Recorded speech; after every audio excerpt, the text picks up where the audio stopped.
Salam müəllimələr, salam müdavimlər, hər vaxtınız xeyir olsun. Bugünkü mövzumuz biraz fərqli olacaq. Hansı ki, bugün hansısa bir mövzunun izahına yox, yeni çıxan çərçivənin müzakirəsini aparacağıq bugün. Hansı ki, mənə çox suallar ünvanlandı. Hansı ki, müəllimələrimiz belə deyək, təlaşlanmış vəziyyətdədirlər. Müəllimə, bu bizə nəyi ifadə edir? Hansı ki, çərçivənin belə tez çıxmasında yəqin ki, imtahanların da tez bir zamanda olacağı mı bildirilir? Bu bizə bunu mu işarə edir? Və yaxud da ki, çox suallar ünvanlandı. Hansı ki, yeni çıxan çərçivənin sertifikasiya hazırlaşan müəllimələr üçün əhəmiyyəti varmı? Bu nə qədər dəqiqdir və yaxud da ki, ümumiyyətlə sertifikasiya hazırlaşan müəllimələrimiz sırf bu çərçivə əsasında hazırlaşmalıdır və bu kimi suallara artıq bugün bir videoda toplamışam. Bugün onların hər birini cavablandıracağım bir-bir. İlk öncə onu deyə bilərəm ki, çərçivənin belə tez çıxması bizə nə ifadə edir? Bəli, əslində biz bilirik ki, orta məktəb müəllimələrində hansı ki çərçivə çıxır və çərçivədən ən uzağı 2 ay sonra imtahan gözlənilir. Yaxşı, bu bizə mi aiddir, yoxsa bizdən mi belədir? Baxın müəllimələr, əslində çərçivənin belə vaxtda tərtib olunması, heç gözlənmədiyimiz bir anda çərçivənin dəyişilməsi və yeni çərçivə həyata keçirilməsi bizi o qədər də həyəcanlandırmasın. Niyə? Çünki bizim imtahan, hansı ki məktəbə qədər MİQ-in imtahanı yaydan tez gözlənilmir. Yəni, ən azı yay ayında planlaşdırılır. Təbii ki də bəzi müəllimələrimiz vardır ki, hansı ki, bəzi şayələr yazan müəllimə mi deyim və yaxud da ki, şəxslər mi deyim, müəllimələri təlaşlandıran şəxslər vardır ki, hansı ki, bu il imtahan olmayacaq, nəyə hazırlaşırsınız deyib müəllimələrimi ruhdan salanlar var idi ki, artıq bu yeni çərçivə onlara bir örnək olsun, onlara bir nümunə olsun ki, hansı ki, ən aşağısı deyək ki, yay aylarında imtahanın olmasını göstərən bir nümunədir, hansı ki, yeni çıxan çərçivə. Yeni çıxan çərçivəmiz əlbəttə ki, sertifikasiya hazırlaşan müəllimələrimiz üçün də keçərlidir, hansı ki, əvvəllər necə, indi də elə yeni çərçivə əsasında sertifikasiya hazırlaşan müəllimələrimiz tam rahatlıqla hazırlaşa bilərlər. Əslində çərçivənin adı yeni olduğuna baxmayaraq, çərçivəmizdə o qədər də yeniliklər əlavə olunmamışdır. Hansı ki, bəzi xırda məqamlar vardır ki, bunlar dəyişilmişdir, bəzi əlavələr edilmişdir. Amma bildiyimiz kimi belə yerli yataqlı heç bir dəyişiklik olmayıbdır, heç bir mövzu çıxarılıb, hansısa bir mövzu, yeni bir mövzu əlavə edilməyibdir. Hansı ki, mənimlə hazırlaşan müəllimələrimiz artıq çərçivədəki bütün mövzular demək olar ki, onlara tanışdır. Sadəcə onların bildikləri hətta deyərəm ki, çərçivədəki mövzulardan daha çoxdur ki, bunu da qeyd edə bilərəm altını çizərək. Həmin mövzular barəsində istərdim ki, sizə məlumat verim. Hansı ki, müəllimələr üçün bəzən çətin gəlirdi məntiqi riyazi təfəkkür məşğələsi. Hansı ki, ətraf aləmlə tanışlıq məşğələsi. Həmin bu məşğələlər vardı ki, bunlar artıq qısaldılıbdır. Bizim bildiyimiz kimi məntiqi riyazi təfəkkür məşğələsi daha geniş mövzulardan hesab olunur. Ətraf aləmlə tanışlıq çox geniş mövzulardandır. Artıq yeni çərçivə əsasında bu mövzular qısaldılmış və əsas hissələri çərçivəyə salınmışdır. Və yenə də qeyd edirəm, artıq bazası olan müəllimələr demək olar ki, çərçivədə olan həmin məşğələlər haqqında məlumatlardan daha geniş məlumatlara sahibdirlər ki, əlbəttə ki, bu onların gələcək işlərində də həmin biliklər onlara çox böyük kömək olacaqdır. Daha sonra mən istərdim ki, bugün daha çox dəyişikliklər olan iş üsulları mövzusunun müzakirəsini aparaq. Amma ilk öncə istərdim ki, mənim üçün də çox maraqlı gələn bir məlumat sizlərlə paylaşım. Hansı ki, biz bilirdik ki, portfolio keçmişik. Hansı ki, portfolio nəyə deyilirdi? Əlbəttə ki, uşaqların şəxsi məlumatlarının həmin qovluqda yerləşdirilməsi, portfolio özü bir qovluq hesab olunurdu. Uşaqların əl işlərinin həmin qovluqda yerləşdirilməsi, şəxsi məlumatların həmin qovluqda yerləşdirilməsi, uşağın məşğələlər boyu hazırladıqları adi belə cızmaqara olsun, onun belə həmin portfolioda yerləşdirilməsi əsas hesab olunurdu. Əslində mənim üçün də çox maraqlı gəldi. Düşünürəm ki, sizə də maraqlı gəlir ki, hansı ki portfolioya təlimin pasportu adının verilməsi. Demək olar ki, portfolio tərbiyəçi müəllimələrin əlindən tutan, loru şəkildə desəm, əlindən tutan, elə deyək, yararlı təlim materiallarından hesab olunur ki, artıq tərbiyəçi müəllim bir uşağın inkişaf göstəricilərini də həmin portfoliodan izləyə bilər. Portfolioya təlimin pasportu adı verilməsi mənə elə gəlir ki, bütün müəllimələr üçün də maraqlı gəldi. Eyni zamanda var bizdə iş üsulları vardı ki, həmin iş üsullarına daha çox həmin iş üsullarında dəyişikliklər aparılmışdır. İstərdim ki, iş üsullarını sizlərlə bölüşəm. İş üsullarının bugünkü izahımızda müzakirə edək sizlərlə bərabər. Gəlin elə ən başdan başlayaq. Hansı ki 1-6 yaş dövrü uşaqlarda bacarıqların formalaşmasında təməli xarakter daşıdığı üçün xüsusi bilik və diqqəti tələb edir. Pedaqogika və psixologiya elminə əsaslanaraq təşkil olunmuş öyrənmə prosesi uşağın hər tərəfli harmonik inkişafını mümkün edir. Öyrənmə prosesində istifadə olunan iş üsulları elmi cəhətdən düzgün seçilməli və didaktik prinsiplər əsasında tətbiq olunmalıdır.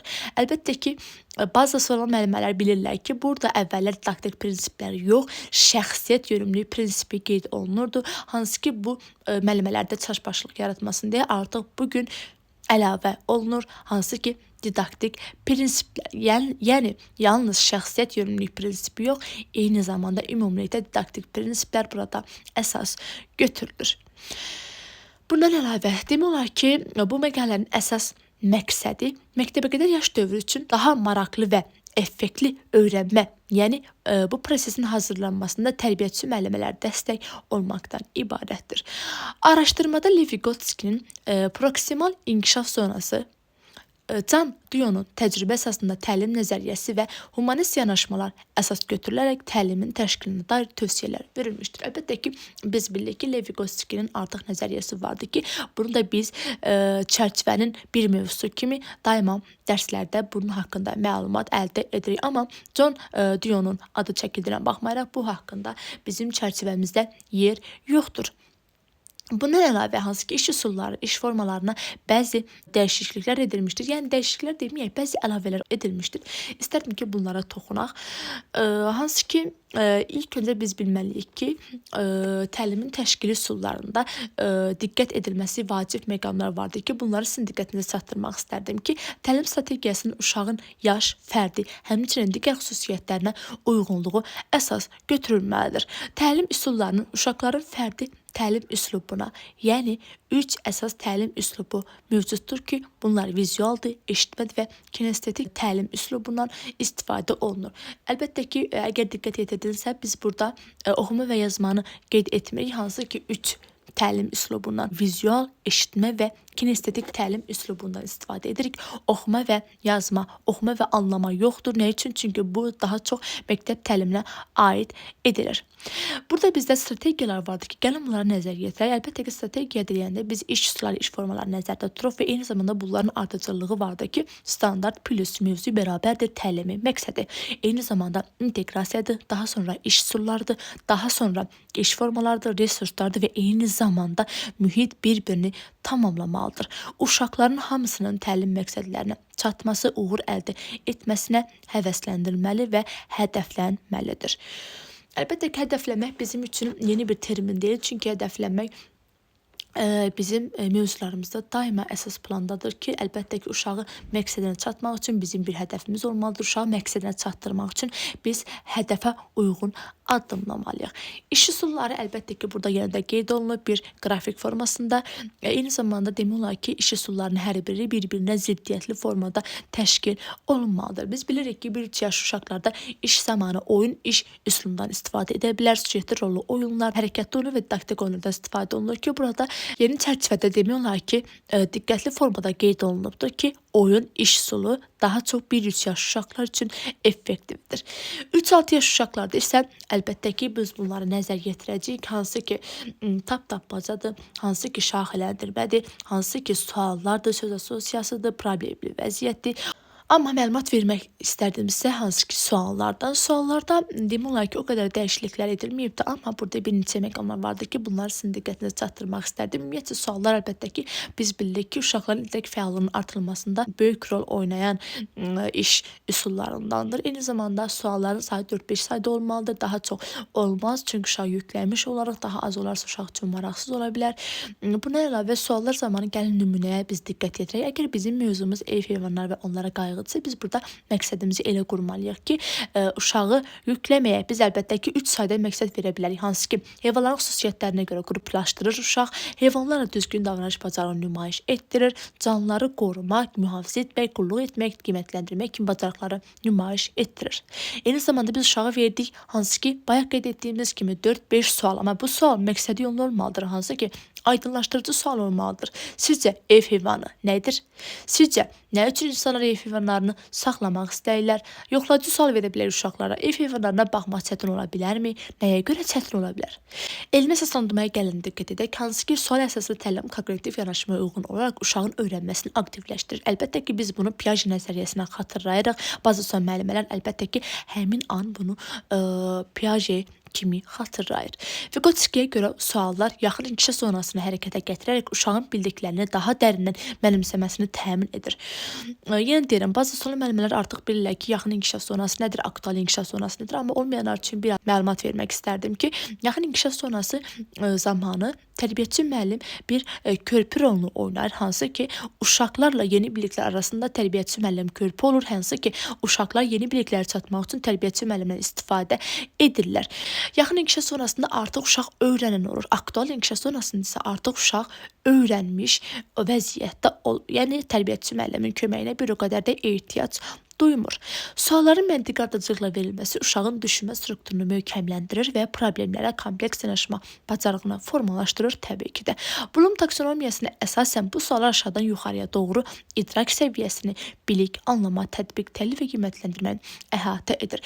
Gəl elə burada Bloom taksonomiyasına söz düşmüşkən bunun sizə qısacası məlumatını verim.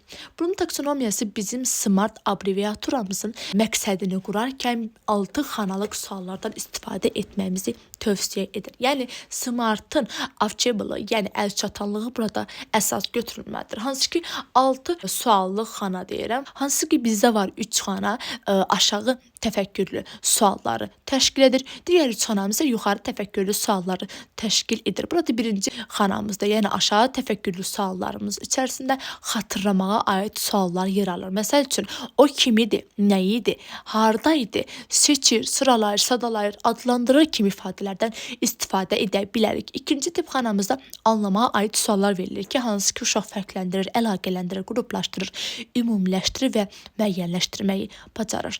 Üçüncü tip xanamızda artıq tətbiq etməyə aid suallar verilir ki, bu zaman artıq uşaq yamsılayır, təkrar edir, təqlid edir, göstərir, yerinə yetirir.